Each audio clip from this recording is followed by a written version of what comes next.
Today, I wasn't very social at college. I didn't get good grades, I wasn't in a frat, I didn't have a girlfriend, and I wasn't involved in anything.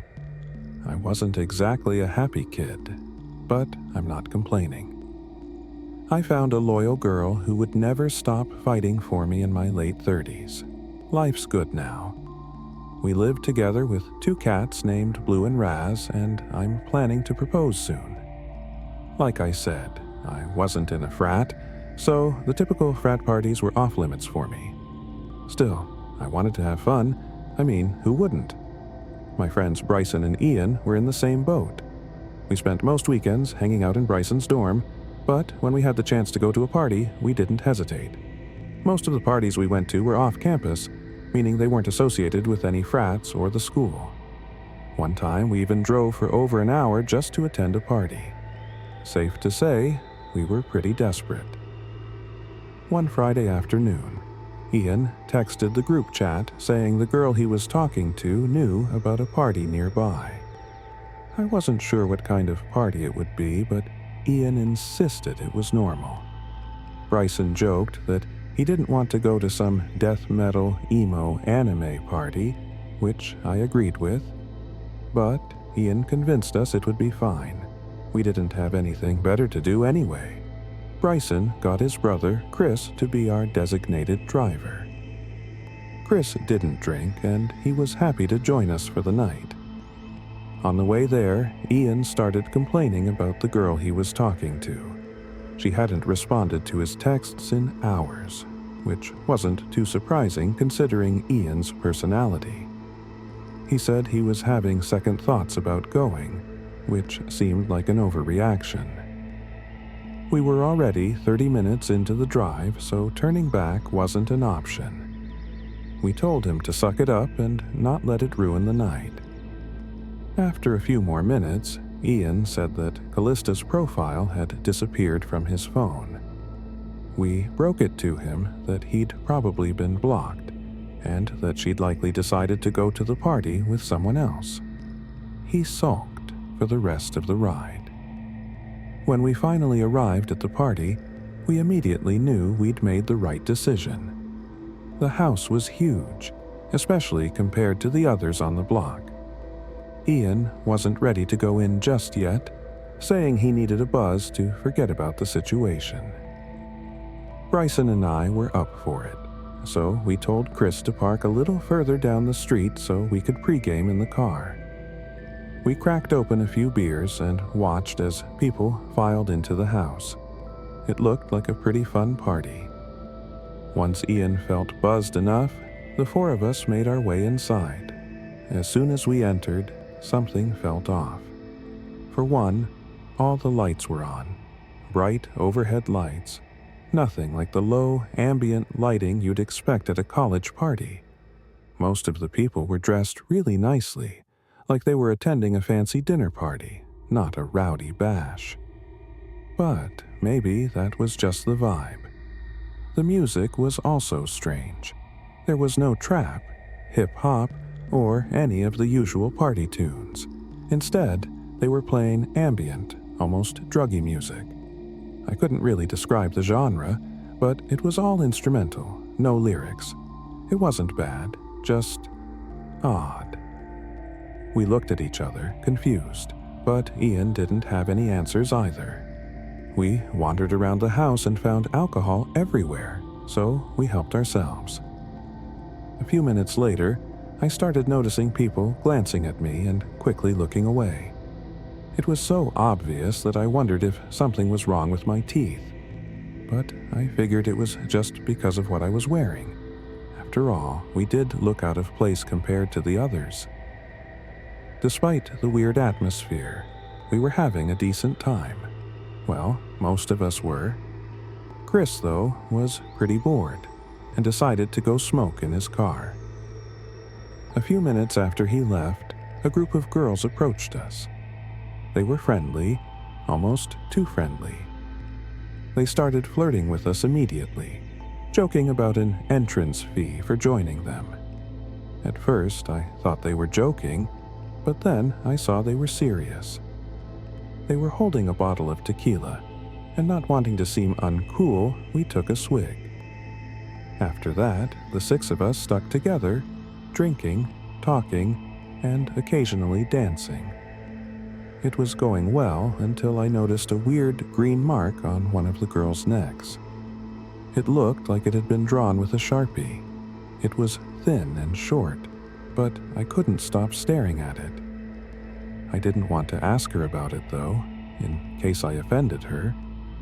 Maybe it was just a birthmark. But no matter how much I tried to ignore it, I kept thinking about it. Eventually, I saw Bryson and the girl he was with heading upstairs, which I was happy about. Shortly after, Ian and his girl were heading up too. I was too nervous to ask Tina anything suggestive, and I could feel myself getting anxious and sweaty. So I told her I was going to the bathroom. The only bathroom I could find was occupied, so I stood outside and waited.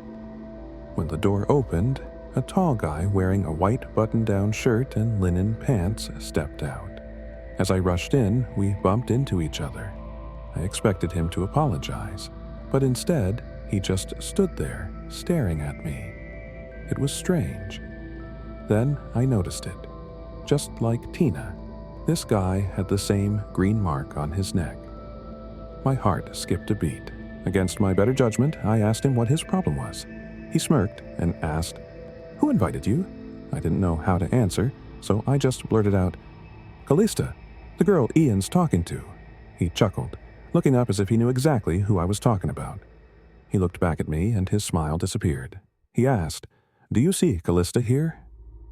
I didn't know how to respond, so I just slammed the door in his face, confused and uneasy. I couldn't stop thinking about what he said or the green mark.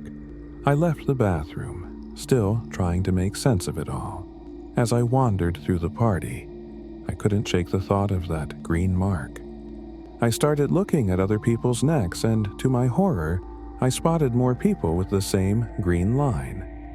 It was identical in color, length, and thickness. It was creepy. I kept looking for the guy, hoping to confront him. As I was heading upstairs to find Bryson and Ian, I noticed that the looks people gave me were more suspicious than before. I wasn't sure what was going on, but it was starting to freak me out. I finally found Bryson and Ian coming down the stairs. I urged them to follow me and led them to an empty hallway. I briefly explained my theory and told them we needed to leave immediately. They just laughed and told me I was drunk. Bryson joked that I was just jealous because they had hooked up and I hadn't. I asked him where his girl had gone, and he said she told him to meet back upstairs in 20 minutes. Ian said the same about his girl. They were caught up in their own excitement, so I had to convince them to follow me. I told them I'd prove that people had strange marks on their necks, but they weren't convinced, until Ian turned to the side and I saw it.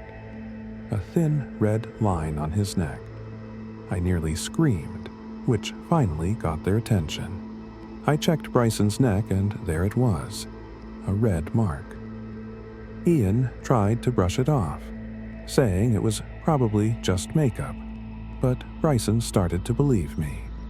We decided to leave, and as we made our way to the door, Ian still refused to go, insisting he wanted to meet his girl. Just then, a random guy walked past us, eyeing us up. He didn't say anything, but we noticed the green mark on his neck. That was it. Bryson and I rushed for the door with Ian trailing behind. As we left, it felt like everyone was staring at us, but no one stopped us. We ran to Chris's car, and he drove us away. Both Ian and Bryson's phones started blowing up. Those girls were asking why we left. How did they even know? They weren't around to see us leave. My friends blocked them, and everyone I've told this story to has their own theory about what happened that night. I still don't know what to think about it, but I'm pretty sure I don't want to know what might have happened if that guy hadn't tipped me off. I'm a graduate student studying civil engineering at Purdue University. I actually just started a few months ago. All things considered, I was in a good place. My classes were going well. I had made a couple of friends, and the apartment I found was reasonably priced. The landlord was a little sketchy, but I didn't mind too much. I had a car and lived a bit far from campus, but I liked driving. The only downside was that it was in a sketchy part of town, but I wasn't too worried about that. I'm in my mid-20s, so I figured I could handle myself. Sure, things were a bit boring, but I was there for a degree, not a party. Everything was fine until the day my backpack got stolen. I had left it on a table in a random hall while I went to the bathroom, like an idiot. By the time I came back, it was gone. Of course, that lecture hall didn't have any cameras, so there was nothing I could do. I was more annoyed than anything. My wallet, keys, and laptop were in there. I had to cancel my cards, report my keys missing to the landlord, and start looking for a new laptop. It was a hassle, but things happen. It wasn't until a few days later that I realized the situation was way worse than I had first thought. One evening, I drove home from campus to find a handwritten note slipped under my door. I figured it was just a reminder from my landlord about something, but I was wrong. When I opened it, all it said was, "I see you." No name, no signature, just those 3 words. I immediately put 2 and 2 together. Whoever had stolen my backpack had somehow gotten into my laptop and figured out where I lived. That was terrifying enough, but then I realized something even worse. They had my apartment keys. I felt my skin crawl, and I looked over my shoulder, half expecting to see someone standing there. I rushed inside and slammed the door shut. I had a deadbolt, so even if someone tried to break in, they wouldn't get past that. Over the next week, I got more notes. All of them were handwritten and weird. They weren't long, just strange phrases like, "I know what you did," or "watch yourself." It was really starting to freak me out. I hadn't done anything wrong, but who knew what someone could find on my laptop? I didn't know what to do. Would going to the police even help? I figured I'd wait it out a little longer, hoping whoever was messing with me would get bored. One night, I was getting ready for bed when I noticed something. It was dark outside, and my blinds were half closed, but I could have sworn I saw a flash, like someone took a picture of me. I quickly pulled the blinds down, but my heart was racing. There was no one there. Things didn't stop there. I started noticing small things around my apartment being moved. At first, I thought I was just being careless. My shoes would be in a different spot, or my coat would be draped over the chair instead of hung up. It was little stuff that I could explain away if I really tried. But then, one day, I came home to find my bedsheet stripped off and my room completely turned upside down. My dresser drawers were pulled out, and my books were scattered all over the floor. It looked like someone had gone through everything. I called the cops, of course, but they didn't do much. There was no forced entry, and nothing was stolen, so they couldn't do much. I asked my landlord to change the locks, but he said it would take at least 2 days to get someone out. I begged him to make it happen sooner, but he just shrugged it off, saying it wasn't an emergency. I felt betrayed. How could he not see this as an emergency? I kept pressuring him, but eventually he stopped responding to my messages. That was literally yesterday. As I'm writing this, I barely slept last night. Even though I feel safe with the deadbolt in place, I'm thinking of changing the locks myself, but I'm not sure how to do it without causing expensive damage. I skipped all my classes this morning because I'm afraid to leave my room. I'm still here, writing all of this down. I'm prepared to confront whoever it is if they come back. If they went through my laptop, they would probably know my class schedule. Maybe I'll hide somewhere and try to catch them if they try to enter while I'm supposed to be at class. That's the plan for now. I'll update this when I know more. I've been dealing with something that I can't keep to myself anymore. I had just broken up with my boyfriend of 2 years, Ben. It wasn't a bad breakup, but it wasn't great either. We'd been arguing for months, and it was clear things weren't going to work out. So, when we finally ended things, I thought it was for the best. I blocked him on everything, and that was that. I go to Temple University and live in a small apartment near campus. It's on the second floor of an older building, so I can hear pretty much everything going on outside. A few days after the breakup, I started hearing strange noises at night. Not regular city sounds, but different ones. Footsteps and quiet shuffling, like someone was just outside my window. At first, I thought I was just imagining it, but eventually, I started thinking it was probably Ben. I wasn't really freaking out because Ben was one of the sweetest and most harmless guys I knew. I mean that in a good way. He'd never do anything crazy or hurt me. I figured he just missed me and eventually he'd get bored. Plus, I was already stressed from the breakup, and I had this big group project to finish. That project actually plays a big part in this story. I was the one responsible for editing the project and sending it to our professor. I worked on it all night to make sure everything was perfect and sent it just before midnight. It felt great to finally finish, and I went to bed trying not to think about everything else going wrong in my life. The next day in class, we were supposed to present the video. My professor plugged in his laptop and pulled up the file I'd sent. I was nervous, but also proud of the work we'd done. I had a lot of experience with Adobe products, so I knew our video was probably better than most of the other groups.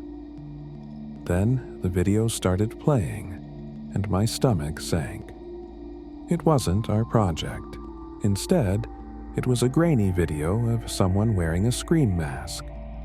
The person wasn't just sitting there, they were talking. They were saying horrible things about me, my professor, the government. Just awful things. I don't even want to repeat what they said.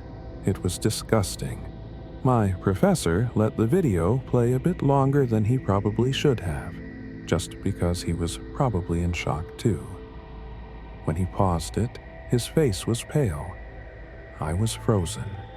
I've never been so mortified in my life. I wanted to cry, but I couldn't even move. I could feel everyone in the class staring at me, and I knew what they were thinking. After what felt like an eternity, I snapped out of it and burst into tears, running out of the lecture hall. I started to panic and thought about going home, but I knew I'd probably get expelled if I just left. So I waited outside for the class to end and then went to talk to my professor. I basically begged him to believe me, telling him I had no idea what happened, and I was sure I had sent the right video. He agreed to hear me out and confirmed that 2 videos had been sent, mine and the one that had been played in class. Clearing things up with the university took a lot of time and effort, but I eventually got everything sorted. I won't bore you with the details, but nothing could erase the humiliation I felt.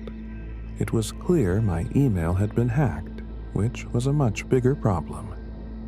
I changed my password and thought I had just gotten unlucky, but then things got worse. A week later, I woke up to find I was logged out of Snapchat. That only happens when someone else logs in, meaning I had been hacked there too. I didn't even want to think about what they might have found on my Snapchat. There were a lot of things there I didn't feel comfortable talking about. I called the police and told them everything. To my surprise, Ben agreed to let them question him. The police confirmed that Ben wasn't behind the hacking, but he did admit that he had posted my private information on some online forum right after we broke up. He swore he didn't post any of my passwords, but my passwords were easy to guess, and like an idiot, I used the same password for everything. The police told me there wasn't much they could do since Ben wasn't responsible for the hacking. That's when I realized how serious the situation was. Someone else had all my private information, and they could probably blackmail me.